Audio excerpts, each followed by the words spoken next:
Rémy. Ça porte tout à fait la signature du crime organisé. Les faits divers avec Maxime Delan. Maxime, bonjour. Salut Benoît.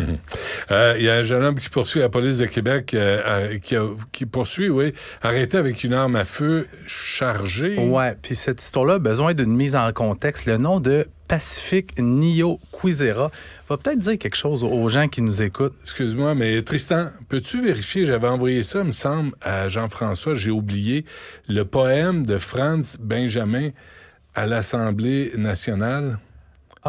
Sur Pacifique.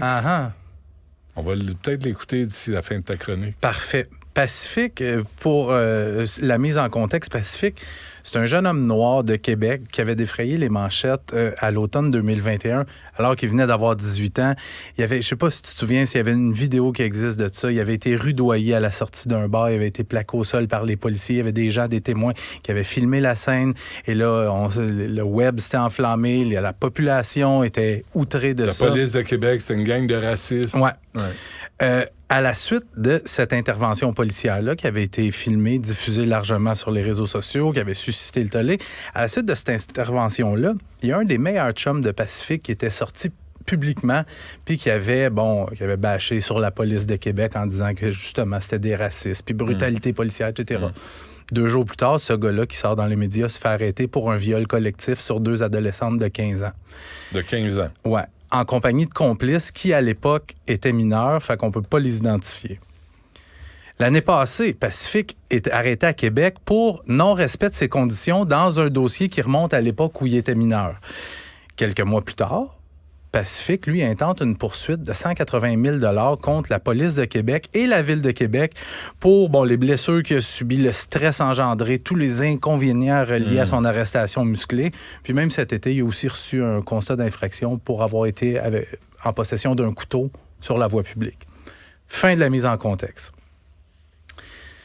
Mercredi de cette semaine, Pacifique est intercepté. Il est avec 2 de ses chums dans un véhicule. Les policiers pensent que c'est un véhicule volé, donc on l'intercepte et on regarde dans le véhicule. Oh, on voit un silencieux. Fait que là, on arrête tout le monde et on fouille le char. Fouillant le véhicule, on trouve une arme à feu chargée, 55 grammes de cocaïne répartis dans des petits sachets et un peu de pot. Pacifique Niokwizera fait maintenant face à 9 chefs d'accusation, soit, mettons, d'avoir eu en sa possession une arme à feu prohibée, chargée, sans permis, d'avoir porté et dissimulé une arme, d'avoir eu une arme dans un dessein dangereux. C'est le seul des 3 qui était dans le véhicule qui est demeuré détenu. Il doit revenir en cours lundi pour la suite des procédures.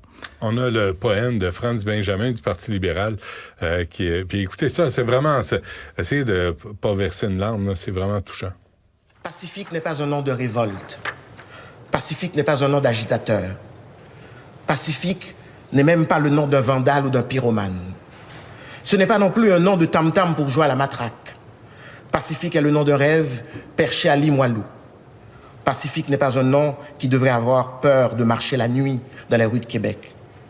Pacifique est le visage d'un fils, d'un frère ou d'un voisin. Pacifique, le visage enneigé sous les bottes. Pacifique, le regard ensanglanté d'un jeune homme qui ne désespère pas de vivre. Pacifique, à l'endroit de tous ces endroits où nous rêvons de pouvoir être noirs et beaux. Merci, le président. On a appelé M. Benjamin. Cybèle, il n'y a pas de retour d'appel, hein? Ah, quoi? Peut-être la semaine prochaine. Ben oui. Mais c'est beau ce qu'il dit, M. Benjamin. Ben oui, toute personne de toutes les races doit vivre en paix. Absolument. Au Québec. On a appelé le service de police de Québec pour dire, est-ce que vous avez été mal évalué? Parce qu'on a été vite à les condamner. Puis là, les relations publiques de la police de Québec, pas fort. Faudrait qu'ils retournent à l'école parce qu'ils comprennent pas qu'il y a des moments où il y a des occasions où on peut avoir un dialogue sur la brutalité policière, mais aussi sur les interprétations en fonction de données incomplètes diffusées dans les médias. Première chose, c'est que c'est un dossier chaud à Québec, ça. Absolument. C'est un dossier chaud à Québec. Deuxième chose, quand il est question de brutalité policière, moi, je défendrai jamais ça, là, la brutalité policière gratuite puis tout ça. Ce que les gens doivent comprendre, par exemple, c'est que les policiers, c'est avant tout des êtres humains qui ont des sentiments, des émotions, mais sont formés pour être en contrôle de soi autant que possible. Mm-hmm. Il y en a des débordements, puis je vais te conter juste une petite histoire qui m'a été racontée. Je te dirai pas le policier travaille dans quel service ni dans quel secteur pour pas l'identifier, mais lui, il me racontait qu'à un moment donné, il patrouillait avec... il était en duo, donc 2 policiers. Et il dit, c'était un kid, là, 18, 19 ans. À chaque fois qu'on passait devant lui ou qu'on était dans le secteur, il nous insultait. Toujours. Puis il faisait son smat. Puis à un moment donné, il était tout seul. Ils l'ont ramassé, puis ils sont allés faire un tour de char avec. Les fois d'après, ce gars-là les saluait. « Bonjour, monsieur les agents. Bonjour, vous allez bien? » Très respectueux.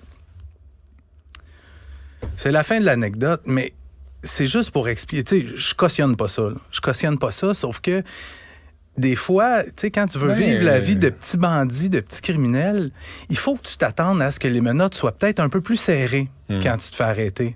Puis que le voyage en char jusqu'au poste de police soit peut-être un peu moins agréable. Il faut que tu t'attendes à ça. Parce que, tu sais, Pacifique qui se fait arrêter avec un gun chargé, un silencieux, qu'est-ce que tu t'en vas faire avec ça, Pacifique? Tout ça se passe en pleine heure de pointe dans le quartier Limoilou. Le quartier Limoilou, qui est le quartier chaud ces temps-ci à Québec. Qui a 75% des meurtres qui ont été commis dans le quartier Limoilou à Québec dans les derniers mois. Il y a eu, je pense, 3 meurtres en dedans d'un mois. Qu'est-ce que tu fais avec un gun chargé, avec ton silence? Tu comprends tout ce que je veux dire? Fait que, bon, je pense que Franz Benjamin pourrait refaire un poème, mais... J'aimerais ça. À quelqu'un qui le mérite, là, tu sais, puis oui, on veut la paix, puis non, on veut pas de racisme, puis on veut pas de profilage racial. Mais on veut pas non plus des gars qui se promènent avec des guns chargés, avec des silencieux dans le char. Exactement. La cocaïne qui a été trouvée dans ce véhicule-là, répartie en petits sachets, prête à être vendue, à qui est-ce qu'on s'en allait vendre ça? Ouais. Tu sais, Ouais. ça serait le fun d'entendre M. Benjamin là-dessus. Oui, on le souhaite.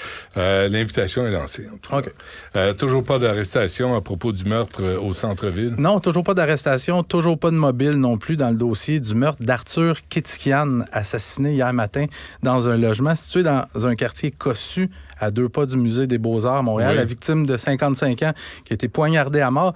Arthur Kétikian, qui était pas particulièrement connu des policiers. Moi, ce qu'on me dit, c'est qu'il y avait eu des petits trucs de vol à l'étalage, de harcèlement criminel. Qu'est-ce qui s'est passé? Qui pouvait lui en vouloir au point de vouloir le tuer de façon aussi violente et brutale? La question demeure entière au lendemain du crime. Mais ce que j'ai été en mesure d'apprendre, par contre, c'est qu'au moment du meurtre, Arthur Kétikian n'avait pas le droit de se trouver à l'endroit où il a été tué. Ce qu'on me dit, c'est qu'il y a quelqu'un...